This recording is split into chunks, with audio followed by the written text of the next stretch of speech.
Americans feel the shock of higher gas prices at the pump. There's another energy crisis brewing across the country, but the people who actually run the electrical grid issuing stark warnings.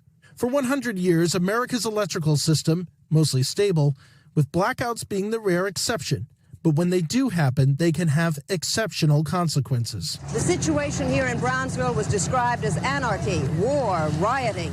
Every source of power that the state of Texas has been compromised. Now a new combination of the latest artificial intelligence data centers and aging power plants is creating a perfect storm, from the big city to the Great Plains. It's becoming more of a challenge across the whole eastern part of the United States. Rich Dewey oversees NISO, which runs the grid in New York. Rich, you say the grid is at an inflection point. What does that mean? Really, it's a confluence of a number of different factors. So we're on the cusp of really new technologies coming onto the grid, and it's really got us concerned about our ability to meet reliability for not only for New York City, but for the state as a whole. Dewey says on a peak day, the demand is 32 to 33,000 megawatts. Now they have proposals for 13,000 more megawatts in demand for AI alone, a nearly 50% increase. At a time of significant load growth, we're actually retiring more generation that we're building, and that gives us some concern. Now, if you couple that with this growing threat here of drones hitting the grid, it's not going to be a good situation. We have the U.S. government and the Department of Homeland Security, which is underfunded and partially shut down right now, saying that they have concerns that these drones are going to be used on our electrical grid in North America specifically.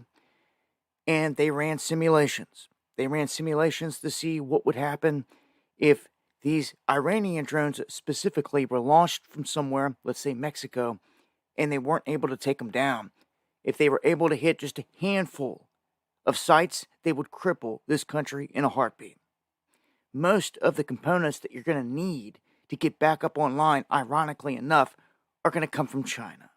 So this whole thing is a setup. Has been, will be, through and through.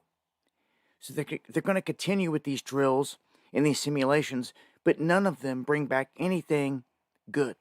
They all say the same thing, that you're vulnerable here, here, here, and here, and that you have to do something about it.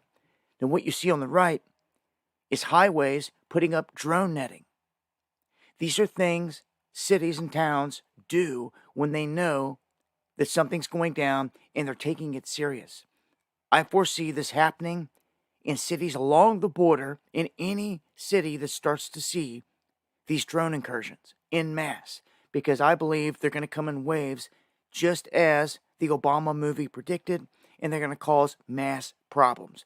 This is just the beginning of all this. For anyone thinking that it's going to be over soon, nope, they've already killed high spiritual individuals out there in Khomeini, maybe not to you, but to others.